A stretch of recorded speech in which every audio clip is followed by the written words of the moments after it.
Okay, here we have a table of values. We are going to attempt to graph these values.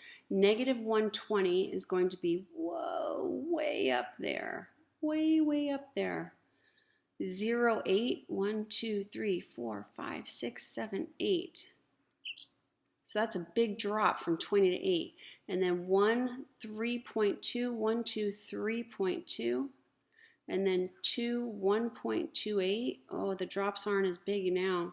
And then 3.5-ish.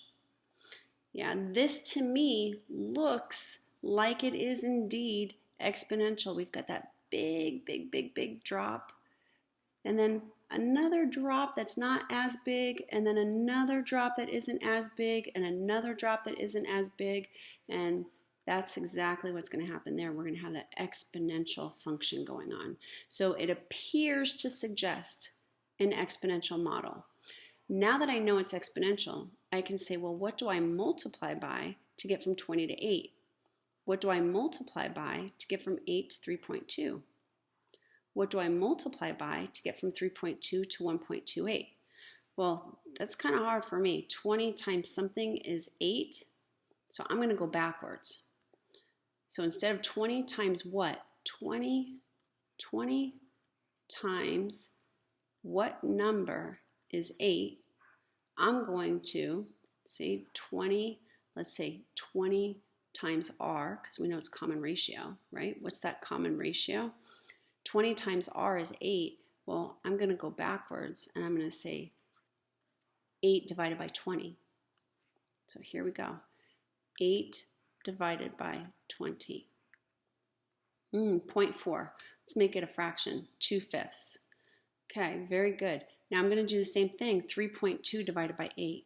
3.2 divided by 8. I just want to see if it's going to get the same number. Look, 2/5. Let's do it one more time. 1.28 divided by 3.2.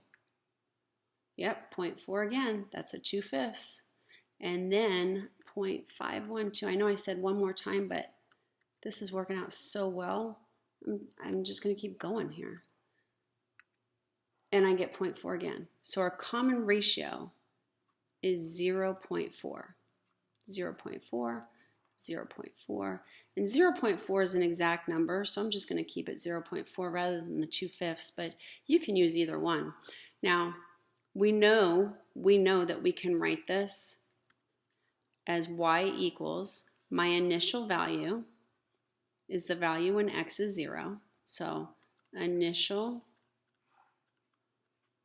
value of 8 when x equals 0. So 8 times, and then in parentheses, we're going to have 0.4 raised to the x power. So because we know our exponential functions, we can do that. However, let's put this into our calculator. Okay, so let's put this into our calculator. So I'm going to recall for you. You're going to enter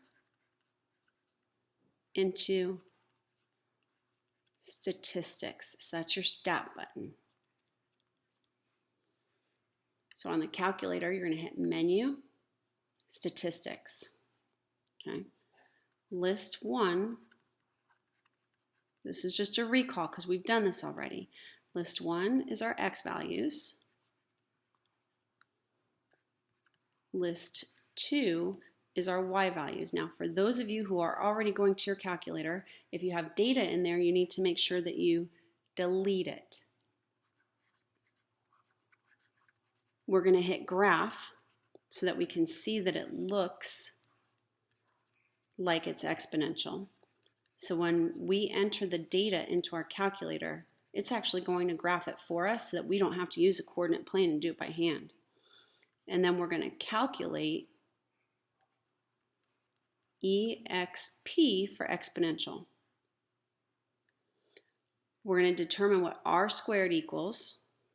Remember, the closer to 1,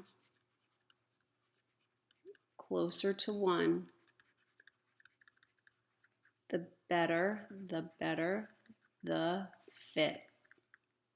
Okay, so let's put these values in.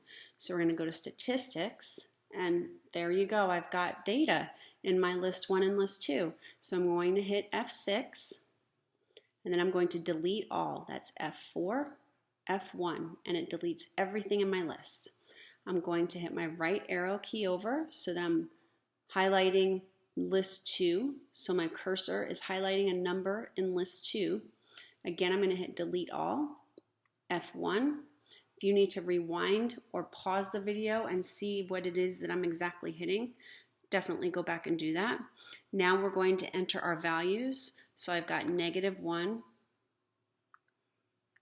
for my first x value, then a 0, then 1, 2, and 3. We're going to go up, and in list 2, I'm going to enter 20, 8, 3.2, 1.28, and 0.512. I'm going to hit F6, F6 until I see that graph.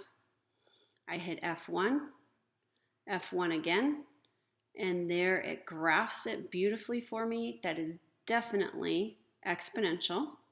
We hit calculate, F1, and then we're going to look for EXP. So I have to hit F6. EXP is exponential. And then I'm going to hit F2 for A times B to the X. My R squared is equal to 1. A is 8. B is 0.4, just like I thought it was. And R squared is equal to 1. So let's write that down. R squared equals 1. EXP, and then we needed to hit Y equals AB to the X. And it said A was equal to 8, B was equal to 0.4, but that is not our equation. We're going to, let me go to my highlighter. We are going to put in for A the 8, and in for B we're putting the 0.4, and that's how we're going to get Y equals 8 times, in parentheses, 0.4 raised to the x power. That's our exponential model. So we're going to practice that by trying, we're going to be using our stat button for maybe 4 more problems. 4 more problems. So that's what we'll be doing in the next video, just practicing to make sure that we've got the stats down.